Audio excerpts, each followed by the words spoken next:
حضرت ابو ہریرہ رضی اللہ تعالیٰ عنہ سے روایت ہے کہ رسول اللہ صلی اللہ علیہ وآلہ وسلم نے ارشاد فرمایا کہ اپنے گھروں کو مقبرے نہ بنا لو، یعنی جس طرح قبرستانوں میں مردے ذکر و تلاوت نہیں کرتے، اس کی وجہ سے قبرستانوں کی فضا ذکر و تلاوت کے انوار و آثار سے خالی رہتی ہے، تم اپنے گھروں کو اس طرح نہ بنا لو بلکہ گھروں کو ذکر و تلاوت سے معمور رکھا کرو، اور جس گھر میں خاص کر سورہ بقرہ پڑھی جائے اس گھر میں شیطان نہیں آ سکتا۔ سورہ بقرہ قرآن مجید کی سب سے نامی اور بڑی سورت ہے اور نزول کے اعتبار سے یہ مدنی دور کی ابتدائی سورتوں میں سے ہے۔ سورہ بقرہ کو سنام القرآن اور زرۃ القرآن بھی کہا جاتا ہے۔ اسلام کے بنیادی اصول و عقائد اور احکام شریعت کا جتنا تفصیلی بیان اس سورت میں کیا گیا ہے اتنا قرآن مجید کی کسی دوسری سورت میں نہیں کیا گیا۔ غالباً اسی خصوصیت کی وجہ سے اس کو قرآن مجید میں سب سے مقدم رکھا گیا ہے، اور غالباً اسی امتیاز کی وجہ سے اس کو حدیث میں سنام القرآن کہا گیا ہے۔ اس سورت کے شروع میں ایمان کے بنیادی اصول، توحید، رسالت اور آخرت کو تفصیل سے، اور سورت کے درمیان میں ہر شعبہ زندگی یعنی عبادات، معاملات، معاشرت، اخلاق اور اصلاح ظاہر و باطن کے بنیادی اصول اور اس کے متعلق ہدایات، اور سورت کے آخر میں ایمان مفصل بیان کیا گیا ہے۔ مضامین و مسائل کے اعتبار سے بھی اس سورت کو اس خاص امتیاز حاصل ہے۔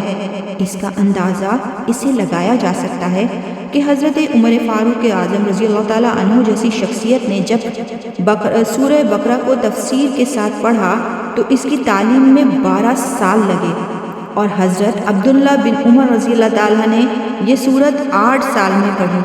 اللہ تعالیٰ ہم سب کو کثرت کے ساتھ قرآن مجید کی تلاوت اور اس کو سمجھنے اور اس پر عمل کرنے کی توفیق عطا فرمائے۔ چلیے اب پراپر ہم جو بقیہ حصہ تھا ہمارا ٹرانسلیشن کا، اس کا آغاز کرتے ہیں۔ کہتے ہو کہ ابراہیم اور اسماعیل اور اسحاق اور یعقوب علیہ السلام اور ان کی اولاد یہود یا نصرانی تھے؟ کہہ دو کیا تم جانتے ہو یا اللہ کے پاس شہادت چھپانے والے سے زیادہ ظالم اور کون ہے، اور اللہ تمہارے کاموں سے غافل نہیں۔ یہ امت ہے جو گزر چکی، جو انہوں نے کیا ان کے لیے ہے اور جو تم نے کیا تمہارے لیے، تم ان کے اعمال کے بارے میں سوال نہ کیے جاؤ گے۔ ان قریب نادان لوگ کہیں گے کہ جس قبلے پر یہ تھے اس سے انہیں کس چیز نے ہٹایا؟ آپ کہہ دیجئے کہ مشرق اور مغرب کا مالک اللہ تعالیٰ ہی ہے، وہ جسے چاہے سیدھی راہ کی ہدایت دے۔ ہم نے اسی طرح تمہیں عادل امت بنایا ہے تاکہ تم لوگوں پر گواہ ہو جاؤ، اور رسول اللہ صلی اللہ علیہ وآلہ وسلم تم پر گواہ ہو جائیں۔ جس قبلے پر تم پہلے سے تھے اسے ہم نے صرف اس لیے مقرر کیا تھا کہ ہم جان لیں کہ رسول کا سچا تابعدار کون ہے، اور جو اپنی ایڑیوں کے بل پلٹ جاتا ہے گو یہ کام مشکل ہے، مگر جنہیں اللہ نے ہدایت دی ہے ان پر کوئی مشکل نہیں۔ اللہ تعالیٰ تمہارے ایمان ضائع نہیں کرے گا۔ اللہ تعالیٰ لوگوں کے ساتھ شفقت اور مہربانی کرنے والا ہے۔ ہم آپ کے چہرے کو بار بار آسمان کی طرف اٹھتے ہوئے دیکھ رہے ہیں۔ اب ہم آپ کو اس قبلے کی جانب متوجہ کریں گے جس سے آپ خوش ہو جائیں۔ آپ اپنا منہ مسجد حرام کی طرف پھیر لیں، اور آپ جہاں کہیں ہوں اپنا منہ اسی طرف پھیرا کریں۔ اہل کتاب کو اس بات کے اللہ کی طرف سے برحق ہونے کا قطعی علم ہے، اور اللہ تعالیٰ ان اعمال سے غافل نہیں جو یہ کرتے ہیں۔ اور آپ اگرچہ اہل کتاب کو تمام دلیلیں دیں لیکن وہ آپ کے قبلے کی پیروی نہیں کریں گے، اور نہ آپ کے قبلے کو ماننے والے ہیں، اور نہ یہ آپس میں ایک دوسرے کے قبلے کو ماننے والے ہیں۔ اور اگر آپ باوجود یہ کہ آپ کے پاس علم آ چکا پھر بھی ان کی خواہشوں کے پیچھے لگ جائیں تو بالیقین آپ بھی ظالموں میں ہی سے ہی ہو جائیں گے۔ جنہیں ہم نے کتاب دی ہے وہ تو اسے ایسا پہچانتے ہیں جیسے کوئی اپنے بچے کو پہچانے۔ ان کی ایک جماعت حق کو پہچان کر پھر چھپاتی ہے۔ آپ کے رب کی طرف سے یہ سراسر حق ہے، خبردار آپ شک کرنے والوں میں سے نہ ہونا۔ ہر شخص ایک نہ ایک طرف متوجہ ہو رہا ہے، تم نیکیوں کی طرف دوڑو، جہاں کہیں بھی ہوگے اللہ تمہیں لے آئے گا۔ اللہ تعالیٰ ہر چیز پر قادر ہے۔ بے شک آپ جہاں سے نکلیں اپنا منہ نماز کے لیے مسجد حرام کی طرف کر لیا کریں، یہی حق ہے آپ کے رب کی طرف سے۔ جو کچھ تم کر رہے ہو اس سے اللہ تعالیٰ بے خبر نہیں۔ اور جس جگہ سے آپ نکلیں اپنا منہ مسجد حرام کی طرف پھیریں، اور جہاں کہیں تم ہو اپنے چہرے اسی طرف کیا کرو تاکہ لوگوں کی کوئی حجت تم پر باقی نہ رہ جائے سوائے ان لوگوں کے جنہوں نے ان میں سے ظلم کیا ہے۔ تم ان سے نہ ڈرو، مجھ ہی سے ڈرو، اور تاکہ میں اپنی نعمت تم پر پوری کروں، اور اس لیے بھی کہ تم راہ راست پاؤ۔ جس طرح ہم نے تمہیں سے رسول بھیجا جو ہماری آیتیں تمہارے سامنے تلاوت کرتا ہے اور تمہیں پاک کرتا ہے اور تمہیں کتاب و حکمت اور وہ چیزیں سکھاتا ہے جن سے تم بے علم تھے، اس لیے تم میرا ذکر کرو، میں بھی تمہیں یاد کروں گا، میری شکر گزاری کرو اور ناشکری سے بچو۔ اے ایمان والو، صبر اور نماز کے ذریعے سے مدد چاہو، اللہ تعالیٰ صبر کرنے والوں کا ساتھ دیتا ہے۔ اور اللہ تعالیٰ کی راہ کے شہیدوں کو مردہ مت کہو، وہ زندہ ہیں لیکن تم نہیں سمجھتے۔ اور ہم کسی نہ کسی طرح تمہاری آزمائش ضرور کریں گے، دشمن کے ڈر سے، بھوک پیاس سے، مال و جان سے اور پھلوں کی کمی سے، اور ان صبر کرنے والوں کو خوشخبری دے دیجئے جنہیں جب بھی کوئی مصیبت آتی ہے تو کہہ دیا کرتے ہیں کہ ہم تو خود اللہ تعالیٰ کی ملکیت ہیں اور ہم اسی کی طرف لوٹنے والے ہیں۔ ان پر اللہ کے رب تعالیٰ کی نوازشیں اور رحمتیں ہیں اور یہی لوگ ہدایت یافتہ ہیں۔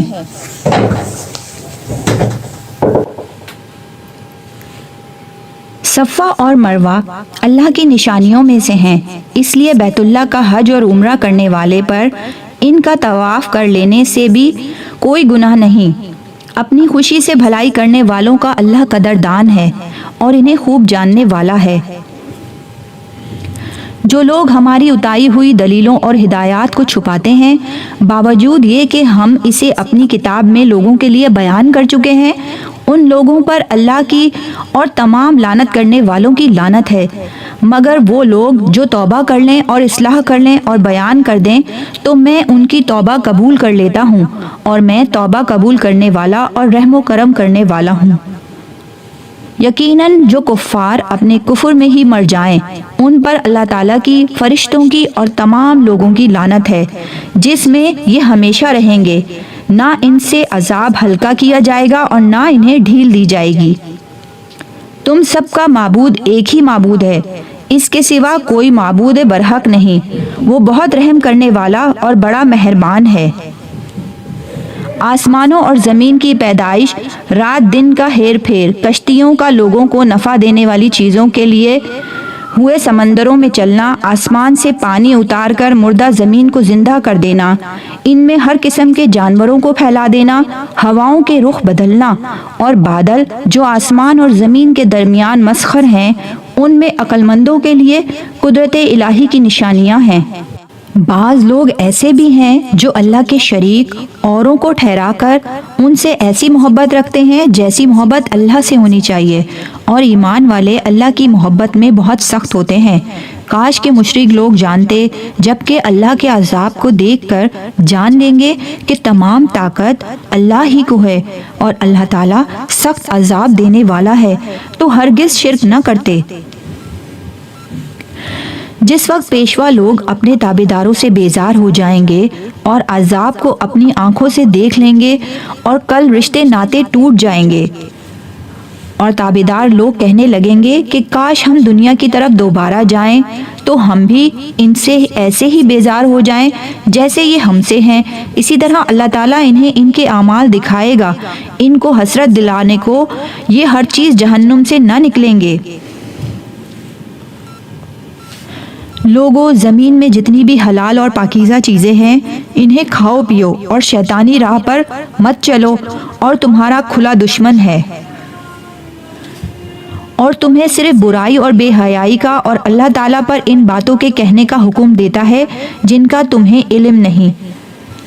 اور ان سے جب کبھی کہا جاتا ہے کہ اللہ تعالیٰ کی اتاری ہوئی کتاب کی تابعداری کرو تو جواب دیتے ہیں کہ ہم تو اس طریقے کی پیروی کریں گے جس پر ہم نے اپنے باپ داداؤں کو پایا، گو ان کے باپ دادے بے عقل اور گمراہ کردہ راہوں سے ہوں۔ کفار کی مثال ان جانوروں کی طرح ہے جو اپنے چرواہوں کی طرف صرف پکار اور آواز ہی سنتے ہیں، سمجھتے نہیں۔ وہ بہرے، گونگے اور اندھے ہیں، انہیں عقل نہیں۔ اے ایمان والو، جو پاکیزہ چیزیں ہم نے تمہیں دی رکھی ہیں انہیں کھاؤ پیو اور اللہ تعالیٰ کا شکر کرو۔ اگر تم خاص اسی کی عبادت کرتے ہو، تم پر مردہ اور بے بہا ہوا خون اور سور کا گوشت اور ہر وہ چیز جس پر اللہ کے سوا دوسروں کا نام پکارا گیا ہو حرام ہے۔ پھر جو مجبور ہو جائے اور وہ حد سے بڑھنے والا اور زیادتی کرنے والا نہ ہو، اس پر ان کے کھانے میں کوئی گناہ نہیں۔ اللہ تعالیٰ بخشش کرنے والا مہربان ہے۔ بے شک جو لوگ اللہ تعالیٰ کی اتاری ہوئی کتاب چھپاتے ہیں اور اسے تھوڑی تھوڑی سی قیمت پر بیچتے ہیں، یقین مانو کہ یہ اپنے پیٹ میں آگ بھر رہے ہیں۔ قیامت کے دن اللہ تعالیٰ ان سے اس بات بھی نہیں کرے گا، نہ انہیں پاک کرے گا، بلکہ ان کے لیے دردناک عذاب ہے۔ یہ وہ لوگ ہیں جنہوں نے گمراہی کو ہدایت کے بدلے اور عذاب کو مغفرت کے بدلے خرید لیا۔ یہ لوگ آگ کا عذاب کتنا برداشت کرنے والے ہیں۔ ان عذابوں کے باعث یہی ہے کہ اللہ تعالیٰ نے سچی کتاب اتاری اور اس کتاب میں اختلاف کرنے والے یقیناً دور کے خلاف میں ہیں۔ ساری اچھائی مشرق اور مغرب کی طرف منہ کرنے میں ہی نہیں بلکہ حقیقتاً اچھا وہ شخص ہے جو اللہ تعالیٰ پر، قیامت کے دن پر، فرشتوں پر، کتاب اللہ اور نبیوں پر ایمان رکھنے والا ہو، جو مال سے محبت کرنے کے باوجود قرابت داروں، یتیموں، مسکینوں، مسافروں اور سوال کرنے والوں کو دے، غلاموں کو آزاد کرے، نماز کی پابندی اور زکوٰۃ کی ادائیگی کرے، جب وعدہ کرے تب اسے پورا کرے، تنگ دستی، دکھ درد اور لڑائی کے وقت صبر کرے۔ یہی سچے لوگ ہیں اور یہی پرہیزگار ہیں۔ اے ایمان والو، تم پر مقتولوں کا قصاص لینا فرض کیا گیا ہے۔ آزاد آزاد کے بدلے آزاد، غلام غلام کے بدلے عورت، عورت کے بدلے ہاں، جب کسی کو اس کے بھائی کی طرف سے کچھ معافی دے دی جائے، اسے بھلائی کی اتباع کرنی چاہیے اور اسے بھلائی کی ابتدا کرنی چاہیے، آسانی کے ساتھ دیت ادا کرنی چاہیے۔ تمہارے رب کی طرف سے یہ تخفیف اور رحمت ہے، اس کے بعد بھی جو سرکشی کرے اسے دردناک عذاب ہے۔ عقل مند قصاص میں تمہارے لیے زندگی ہے، اس باعث سے کہ تم قتل ناحق سے رکو گے۔ تم پر فرض کر دیا گیا ہے کہ جب تم میں سے کوئی مرنے لگے اور مال چھوڑ جاتا ہو تو اپنے ماں باپ اور قرابت داروں کے لیے اچھائی کے ساتھ وصیت کی جائے۔ پرہیزگاروں پہ یہ حق اور ثابت ہے۔ اب جو شخص اسے سننے کے بعد بدل دے، اس کا گناہ بدلنے والے پر ہی ہوگا۔ واقعی اللہ تعالیٰ سننے والا اور جاننے والا ہے۔ ہاں، جو شخص وصیت کرنے والے کی جانبداری یا گناہ کی وصیت کر دینے سے ڈرے، پس وہ ان میں آپس میں اصلاح کرا دے تو اس پر گناہ نہیں۔ اللہ تعالیٰ بخشنے والا مہربان ہے۔ اے ایمان والو، تم پر روزے رکھنا فرض کیا گیا جس طرح تم سے پہلے لوگوں پر کیے گئے تھے، تاکہ تم تقوی اختیار کرو۔ گنتی کے چند ہی دن ہیں، لیکن تم میں سے جو شخص بیمار ہو یا سفر میں ہو اور دنوں میں گنتی کو پورا کر لے اور اس کی طاقت رکھنے والے فدیے میں ایک مسکین کو کھانا دیں، پھر جو شخص نیکی میں سبقت کرے وہ اسی کے لیے بہتر ہے۔ لیکن تمہارے حق میں بہتر کام روزے رکھنا ہی ہے اگر تم باعلم ہو۔ ماہ رمضان وہ ہے جس میں قرآن اتارا گیا، جو لوگوں کو ہدایت کرنے والا ہے اور جس میں ہدایت کی حق و باطل کی تمیز کی نشانیاں ہیں۔ تم میں سے جو شخص اس مہینے کو پائے اسے روزہ رکھنا چاہیے۔ ہاں، جو بیمار ہو یا مسافر ہو اسے دوسرے دنوں یہ گنتی پوری کرنی چاہیے۔ اللہ تعالیٰ کا ارادہ تمہارے ساتھ آسانی کا ہے، سختی کا نہیں۔ وہ چاہتا ہے تم گنتی پوری کر لو اور اللہ تعالیٰ کی دی ہوئی ہدایات پر اس طرح کی بڑائیاں بیان کرو اور اس کا شکر۔ جب میرے بندے میرے بارے میں آپ سے سوال کریں تو آپ کہہ دیں کہ میں بہت ہی قریب ہوں ہر پکارنے والے کی پکار کو، جب بھی وہ مجھے پکارے جب بھی وہ مجھے پکارے قبول کرتا ہوں، اس لیے لوگوں کو بھی چاہیے وہ میری بات مان لیا کریں اور مجھ پر ایمان رکھیں، یہی ان کی بھلائی کا باعث ہے۔ روزے کی راتوں میں اپنی بیویوں سے ملنا تمہارے لیے حلال کیا گیا اور تمہارے لباس ہیں اور تم ان کے لباس ہو۔ تمہاری پوشیدہ خیانتوں کا اللہ تعالیٰ کو علم ہے۔ اس نے تمہاری توبہ قبول فرما کر تم سے درگزر فرما لیا۔ اب تمہیں ان سے مباشرت کی اور اللہ تعالیٰ کی لکھی ہوئی چیز کو تلاش کرنے کی اجازت ہے۔ تم کھاتے پیتے رہو یہاں تک کہ صبح کا سفید دھاگا سیاہ دھاگے سے ظاہر ہو جائے، پھر رات تک روزے کو پورا کرو اور عورتوں سے اس وقت مباشرت نہ کرو جبکہ تم مسجدوں میں اعتکاف میں ہو۔ یہ اللہ تعالیٰ کی حدود ہیں، تم ان کے قریب بھی نہ جاؤ۔ اسی طرح اللہ تعالیٰ اپنی آیتیں لوگوں کے لیے بیان فرماتا ہے تاکہ وہ بچیں۔ اور ایک دوسرے کا مال ناحق نہ کھایا کرو، نہ حاکموں کو رشوت پہنچا کر کسی کا کچھ مال ظلم و ستم سے اپنا لیا کرو، حالانکہ تم جانتے ہو لوگ آپ نے چاند کے بارے میں سوال کرتے ہیں۔ آپ کہہ دیجئے کہ یہ لوگوں کی عبادت کے وقتوں اور حج کے موسم کے لیے ہیں۔ احرام کی حالت میں اور گھروں کے پیچھے سے تمہارا آنا کچھ نیکی نہیں، بلکہ نیکی والا وہ ہے جو متقی ہو، اور گھروں میں تو دروازوں میں سے آیا کرو اور اللہ سے ڈرتے رہو تاکہ تم کامیاب ہو جاؤ۔ لڑو اللہ کی راہ میں ان سے جو تم سے لڑتے ہیں اور زیادتی نہ کرو، اللہ تعالیٰ زیادتی کرنے والوں کو پسند نہیں فرماتا۔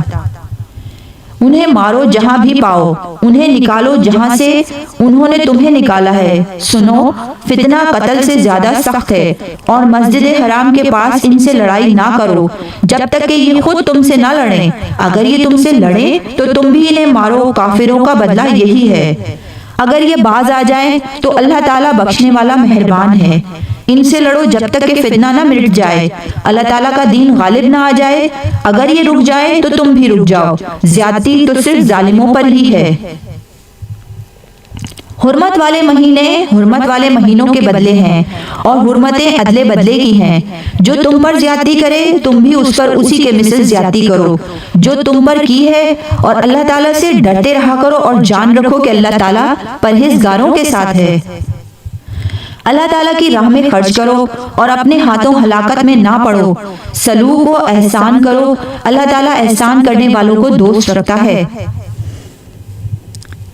حج اور عمرے کو اللہ تعالیٰ کے لیے پورا کرو۔ ہاں، اگر تم روک لیے جاؤ تو جو قربانی میسر ہو اسے کر ڈالو، اور اپنے سر نہ منڈواؤ جب تک کہ قربانی قربان گاہ تک نہ پہنچ جائے۔ البتہ تم میں سے جو بیمار ہوں یا اس کے سر میں کوئی تکلیف ہو جس کی وجہ سے سر منڈوا لے تو اس پر فدیہ ہے، خواہ روزہ رکھ لے، خواہ صدقہ دے دے، خواہ قربانی کرے۔ پس جب تم امن کی حالت میں ہو جاؤ تو جو شخص عمرے سے لے کر حج تک تمتع کرے پس اسے جو قربانی میسر ہو اسے کر ڈالے۔ جسے طاقت ہی نہ ہو تو وہ 3 روزے تو حج کے دنوں میں رکھ لے، اور 7 واپسی میں یہ پورے 10 دن ہو گئے۔ یہ حکم ان کے لیے ہے جو مسجد حرام کے رہنے والوں نہ ہوں۔ لوگوں، اللہ سے ڈرتے رہو اور جان لو کہ اللہ تعالیٰ سخت عذاب والا ہے۔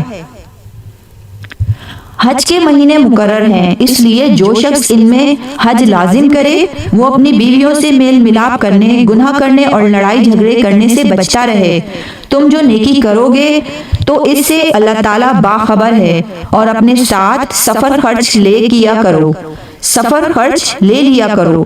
سب سے بہتر توشہ اللہ تعالیٰ کا ڈر ہے، اور اے عقل مندو مجھ سے ڈرتے رہا کرو۔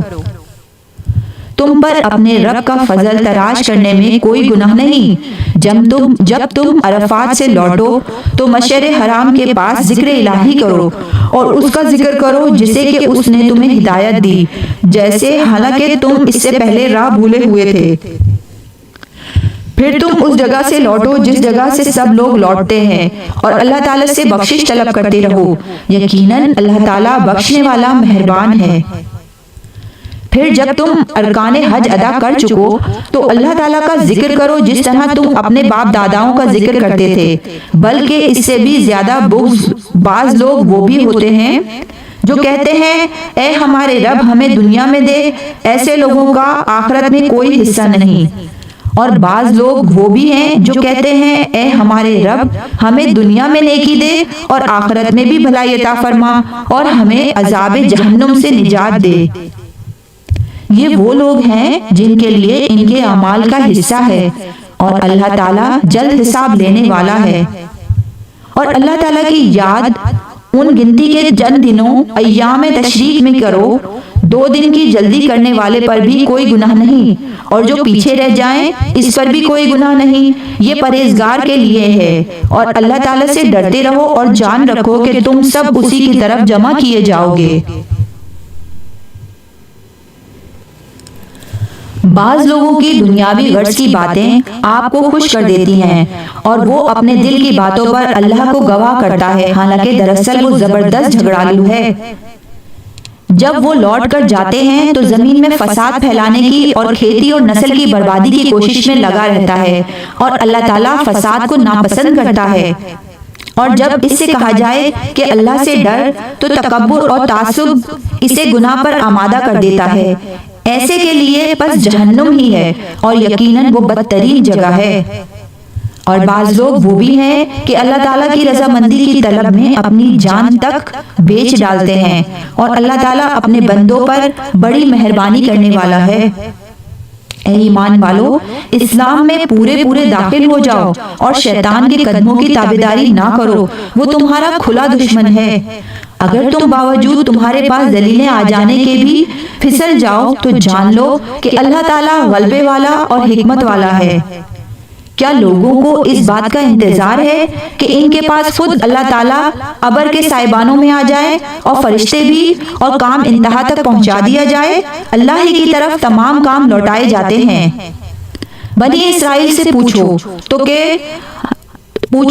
تو کہ ہم نے انہیں کس قدر روشن نشانیاں عطا فرمائی، اور جو شخص اللہ تعالیٰ کی نعمتوں کو اپنے پاس پہنچ جانے کے بعد بدل ڈالے وہ جان لے کہ اللہ تعالیٰ بھی سخت عذابوں والا ہے۔ کافروں کے لیے دنیا کی زندگی خوب زینت دار کی گئی ہے، وہ ایمان والوں سے ہنسی مذاق کرتے ہیں، حالانکہ پرہیزگار لوگ قیامت کے دن ان سے اعلیٰ ہوں گے۔ اللہ تعالیٰ جسے چاہتا ہے بے حساب روزی دیتا ہے۔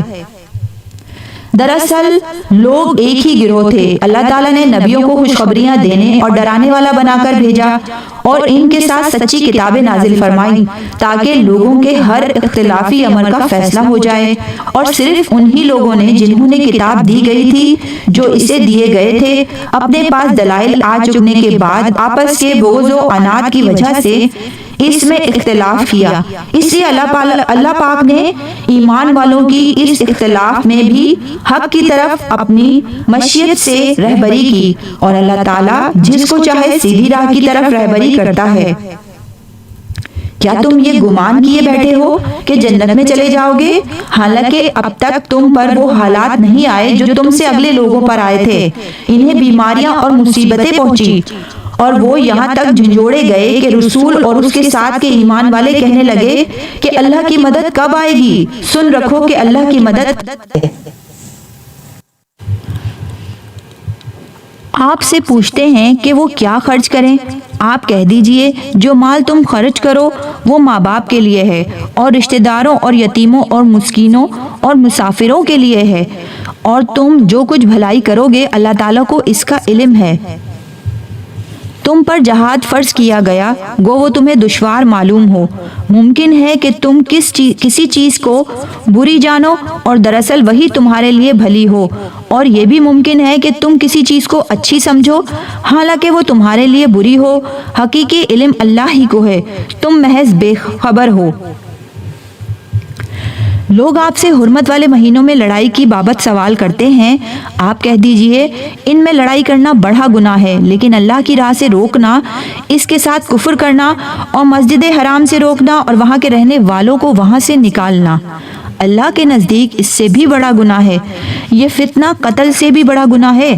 یہ لوگ تم سے لڑائی بڑھائی کرتے ہی رہیں گے یہاں تک کہ اگر ان سے ہو سکے تو تمہیں تمہارے دین سے مرتد کر دیں، اور تم میں سے جو لوگ اپنے دین سے پلٹ جائیں اور اسی کفر کی حالت میں مریں ان کے اعمال دنیاوی اور آخروی سب غارت ہو جائیں گے۔ یہ لوگ جہنمی ہوں گے اور ہمیشہ ہمیشہ جہنم میں ہی رہیں گے۔ البتہ ایمان والے، ہجرت کرنے والے، اللہ کی راہ میں جہاد کرنے والے ہی رحمت الہی کے امیدوار ہیں۔ اللہ تعالیٰ بہت بخشنے والا اور مہربانی کرنے والا ہے۔ لوگ آپ سے شراب اور جوئے کا مسئلہ پوچھتے ہیں، آپ کہہ دیجئے ان دونوں میں بہت بڑا گناہ ہے اور لوگوں کو اس سے دنیاوی فائدہ بھی ہوتا ہے، لیکن ان کا گناہ ان کے نفع سے بہت زیادہ ہے۔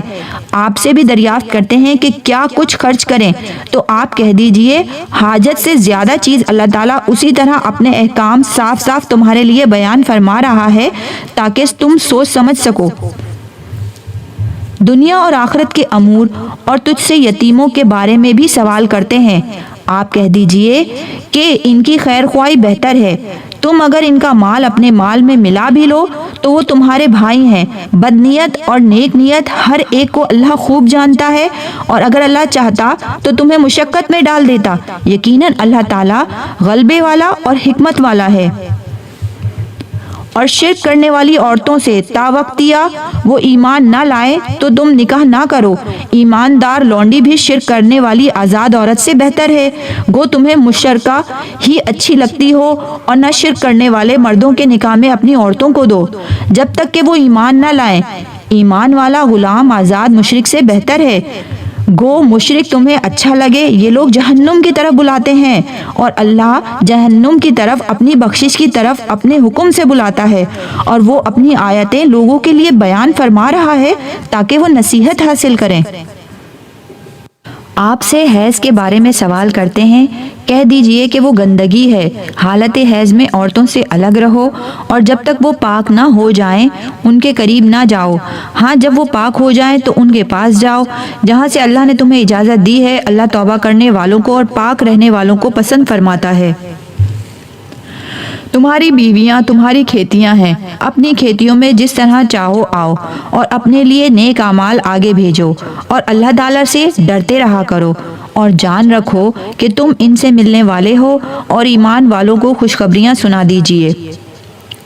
اور اللہ تعالیٰ کو اپنی قسموں کا اس طرح نشانہ نہ بناؤ کہ بھلائی اور پرہیزگاری اور لوگوں کے درمیان کی اصلاح کو چھوڑ بیٹھو، اور اللہ تعالیٰ سننے والا جاننے والا ہے۔ اللہ تعالیٰ تمہیں تمہاری ان قسموں پر نہ پکڑے گا جو پختہ نہ ہو، ہاں ان کی پکڑ اس چیز پر ہے جو تمہارے دلوں کا فعل ہو۔ اللہ تعالیٰ بخشنے والا اور بردبار ہے۔ جو لوگ اپنی بیویوں سے تعلق نہ رکھنے کی قسمیں کھائیں ان کے لیے 4 مہینے کی عدت ہے، پھر اگر وہ لوٹ آئے تو اللہ تعالیٰ بھی بخشنے والا مہربان ہے، اور اگر طلاق ہی کا قصد کر لیں تو اللہ تعالیٰ سننے والا جاننے والا ہے۔ طلاق والی عورتیں اپنے آپ کو 3 حیض تک روکے رکھیں۔ انہیں حلال نہیں کہ اللہ نے ان کے رحم میں جو پیدا کیا ہو اسے چھپائیں۔ اگر انہیں اللہ تعالیٰ پر اور قیامت کے دن پر ایمان ہے، ان کے خاوند اس مدت میں انہیں لوٹا لینے کے پورے حقدار ہیں، اگر ان کا ارادہ اصلاح کا ہو، اور عورتوں کے بھی ویسے ہی حق ہیں جیسے ان پر مردوں کے ہیں، اچھائی کے ساتھ۔ ہاں مردوں کو عورتوں پر فضیلت ہے، اور اللہ تعالیٰ غالب ہے، حکمت والا ہے۔ یہ طلاقیں 2 مرتبہ ہیں، پھر یا تو اچھائی سے روکنا یا عمدگی کے ساتھ چھوڑ دینا ہے، اور تمہیں حلال نہیں کہ تم نے انہیں جو دے دیا ہے اس میں سے کچھ بھی لو۔ ہاں یہ اور بات ہے کہ دونوں کو اللہ کی حدیں قائم نہ رکھ سکنے کا خوف ہو، اس لیے اگر تمہیں ڈر ہو کہ یہ دونوں اللہ کی حدیں قائم نہ رکھ سکیں گے تو عورت رہائی پانے کے لیے کچھ دے ڈالے۔ اس میں دونوں پر گناہ نہیں، یہ اللہ کی حدود ہیں، خبردار ان سے آگے نہ بڑھنا، اور جو لوگ اللہ کی حدودوں سے تجاوز کر جائیں وہ ظالم ہیں۔ پھر اگر آپ کو تیسری بار طلاق دے دے تو اب اس کے لیے حلال نہیں جب تک کہ وہ عورت اس کے سوا دوسرے سے نکاح نہ کرے۔ پھر اگر وہ بھی طلاق دے دے تو ان دونوں کو میل جول کر لینے میں کوئی گناہ نہیں، بشرطیہ یہ جان لیں کہ اللہ کی حدودوں کو قائم رکھ سکیں گے۔ یہ اللہ تعالیٰ کی حدودیں ہیں جنہیں وہ جاننے والوں کے لیے بیان فرما رہا ہے۔ جب تم عورتوں کو طلاق دو اور وہ اپنی عدت ختم کرنے پر آئیں تو اب انہیں اچھی طرح بساؤ یا بھلائی کے ساتھ الگ کر دو، اور انہیں تکلیف پہنچانے کی غرض سے ظلم و زیادتی کے لیے نہ روکو۔ جو شخص ایسا کرے اس سے اپنی جان پر ظلم کیا۔ تم اللہ کے احکام کو ہنسی کھیل نہ بناؤ، اور اللہ کا احسان جو تم پر ہے یاد کرو، اور جو کچھ کتاب و حکمت اس نے نازل فرمائی ہے جس سے تمہیں نصیحت کر رہا ہے اسے بھی، اور اللہ تعالیٰ سے ڈرتے رہا کرو، اور جان رکھو کہ اللہ تعالیٰ ہر چیز کو جانتا ہے۔ اور جب تم اپنی عورتوں کو طلاق دو اور وہ اپنی عدت پوری کر لیں تو انہیں ان کے خاوندوں سے نکاح کرنے سے نہ روکو جبکہ وہ آپس میں دستور کے مطابق رضامند ہوں۔ یہ نصیحت انہیں کی جاتی ہے جنہیں تم میں سے اللہ تعالیٰ پر اور قیامت کے دن پر یقین اور ایمان ہو، اور اس میں تمہاری بہتری، صفائی اور پاکیزگی ہے۔ اللہ تعالیٰ جانتا ہے اور تم نہیں جانتے۔ مائیں اپنی اولاد کو 2 سال کامل دودھ پلائیں، جس کا ارادہ دودھ پلانے کی مدت بالکل پوری کرنے کا ہو، اور جن کے بعد بچے ہیں ان کے ذمے ان کا روٹی کپڑا ہے جو مطابق دستور کے ہو۔ ہر شخص اتنی ہی تکلیف دیا جاتا ہے جتنی اس کی طاقت ہو۔ ماں کو اس کے بچے کی وجہ سے یا باپ کو اس کی اولاد کی وجہ سے کوئی ضرر نہ پہنچایا جائے۔ وارث پر بھی ایسی ذمہ داری ہے۔ پھر اگر دونوں یعنی ماں باپ اپنی رضامندی اور باہمی مشورے سے دودھ چھڑانا چاہیں تو دونوں پر کچھ گناہ نہیں۔ اگر تمہارا ارادہ اپنی اولاد کو دودھ پلوانے کا ہو تو بھی تم پر کوئی گناہ نہیں، جبکہ تم ان کو مطابق دستور کے جو دینا ہو ان کے حوالے کر دو، اور اللہ تعالیٰ سے ڈرتے رہو اور جانتے رہو کہ اللہ تعالیٰ تمہارے اعمال کی دیکھ بھال کر رہا ہے۔